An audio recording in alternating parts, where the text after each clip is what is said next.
Has there ever been a wrestler in history that had a better rookie year than Brock Lesnar in 2002? A strong argument could be made for either Kurt Angle or Ronda Rousey, considering how quickly both of them picked up pro wrestling, but neither of them became the undisputed top guy in the company. But it wasn't just the accomplishments, it was also the people he was beating. In less than one calendar year, Brock Lesnar went through a gauntlet of dream matches, most of which have only gotten better with age. And in this video, we're going to look through them all.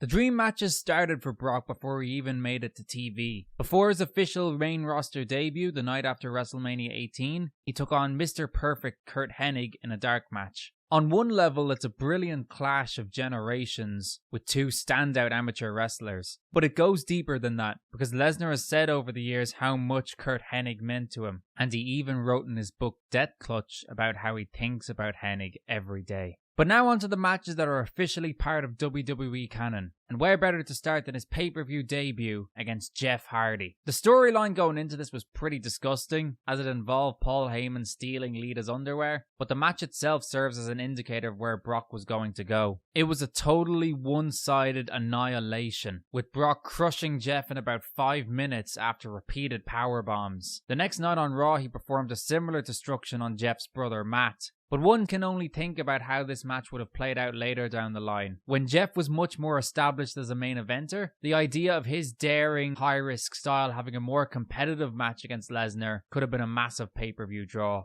Lesnar next set his eyes on the King of the Ring crown, which originally would have started with him crossing paths with Stone Cold Steve Austin. However, rather legendarily, that match ended up not happening. If you want to learn more about that, check out my video of 10 matches that were announced but never took place. Nonetheless, Brock made it all the way to the finals, beating Rob Van Dam to take the crown. Similar to Hardy, the styles of these two complemented each other really well, but Rob was given more offense in this match than Jeff was, which means that this match fulfilled its potential a little bit more than the Backlash bout. With the King of the Ring tournament on his CV, Brock was on his way to SummerSlam to challenge for the Undisputed Championship. But that was 2 months away, so Lesnar decided to take out a couple of legends in the meantime. And boy oh boy did he pick a couple of legends. First, he went up against Ric Flair on Raw. Ric Flair's 2002 was full of dream matches, including a forgotten one-on-one contest with The Rock.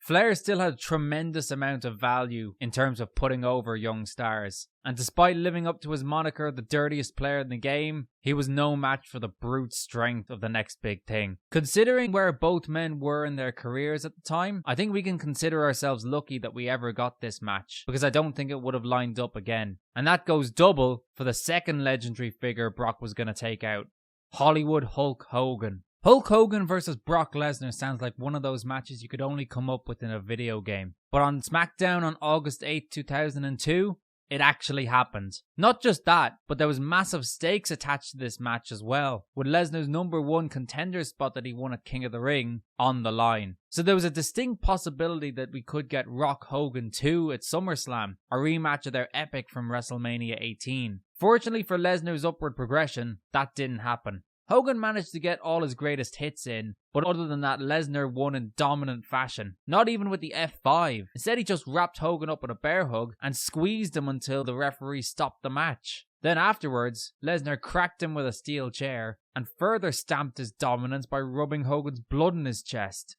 When people think of Brock Lesnar in 2002, this is nearly always the first match that comes to mind. The main event of SummerSlam, The Rock versus Brock Lesnar, for the undisputed WWE Championship. I love the build up to this match, with the video packages showing the insane workout regimens of both men, showing how desperate they both were for victory. The match itself was almost certainly the best of Lesnar's career to that point, and it crowned one of the greatest pay-per-views WWE have ever produced. In the end, the next big thing made the ultimate statement, pinning The Rock clean with an F5 to win the title. It's kind of surprising that we never got a rematch here, save for an untelevised bout in a house show in Miami where Rock got his win back. But with The Rock recently showing up on SmackDown, perhaps it's not out of the question that we'll see this one again. With Brock now as the undisputed top dog in the company, this naturally made him the hunted, and there were plenty of young guns looking to get a lick off him. The first of those to step up was a 22-year-old Randy Orton. They fought on SmackDown in September, with Lesnar putting him down convincingly. Mind you, this is Randy Orton before he was even in Evolution, so he hadn't really worked out his game yet. As a result, this match is so lost to history that a lot of people forget it even happened. Because of this, when the two were announced to be main eventing SummerSlam 2016, a lot of people understandably thought that it was a first time ever clash. With the grisly ending of that main event in New York, I can't say what we eventually got was the best it could have been. But you want to talk about a forgotten dream match. 2 weeks later, Lesnar went one-on-one with John Cena. Much like Orton, Cena was pretty much unrecognizable from what he would become. He hadn't even entered into his Dr. Orthogonomics phase yet. Instead, he was still coming out with his shorts the same color of whatever the local sports team was. This was another fairly simple win for Lesnar, getting the victory in about 8 minutes. But once more, the two would have far more high-profile matches in the future. They fought for the WWE Championship as early as Backlash 2003. But again, like with Orton, it's the SummerSlam main event between the two that people remember most. The unofficial birth of Suplex City, and probably the most comprehensive defeat that Cena ever received. And to conclude our unintended trilogy of fought in 2002, but had a much bigger match later on, enter the Dead Man. Undertaker served as Brock's first major challenge for the WWE Championship, but their first pay-per-view match at Unforgiven ended inconclusively. That set the stage for one of the bloodiest and most violent Hell in a Cell matches of all time at No Mercy 2002. Brock was given the toughest test he'd had on the main roster to that point, and the match is a strong contender for the most underrated to ever happen in the Cell. Lesnar would retain the title with an absolute peach of a closing spot, reversing a tombstone into an F5. It was actually the exact same finishing sequence that we saw in their much more famous encounter at WrestleMania 30. Afterwards, a bloodied and defeated Undertaker could only look on, as Lesnar celebrated on top of the Cell with the belt, like King Kong on the top of the Empire State Building.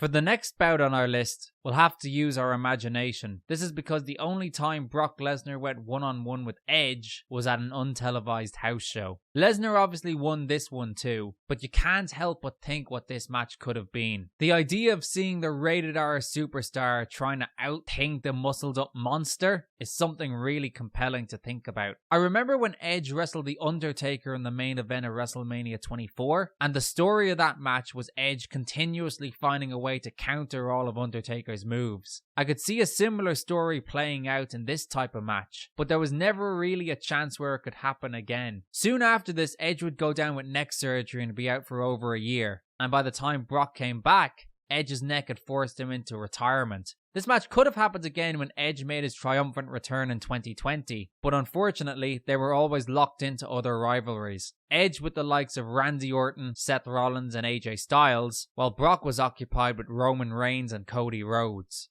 I mentioned earlier how Orton, Cena, and Undertaker unintentionally made up a trilogy of matches Brock would have in 2002, with a much more high-profile rematch further down the road. Well, turns out there's one more name to add to that list: Latino Heat Eddie Guerrero. What makes Eddie unique in this instance is that the high-profile rematch would actually come in Lesnar's first run, and unlike the other three, Guerrero would win. Not in 2002, I mean. That was a standard TV match where Lesnar hit the F5 and pinned him in the middle of the ring. But of course, everyone remembers No Way Out 2004, when Eddie Guerrero finally reached the mountaintop and took the WWE title from Lesnar. And finally, we come to the only match in this 2002 sequence that Brock Lesnar would actually lose. At Survivor Series in Madison Square Garden, Paul Heyman would turn on his client and allow Big Show to hit a chokeslam on a chair and win the championship. Lesnar and Big Show would have other pay-per-view matches at the Royal Rumbles in 2003 and in 2014, and they even got it on again in Madison Square Garden in 2015, but this serves as a key moment in Lesnar's career.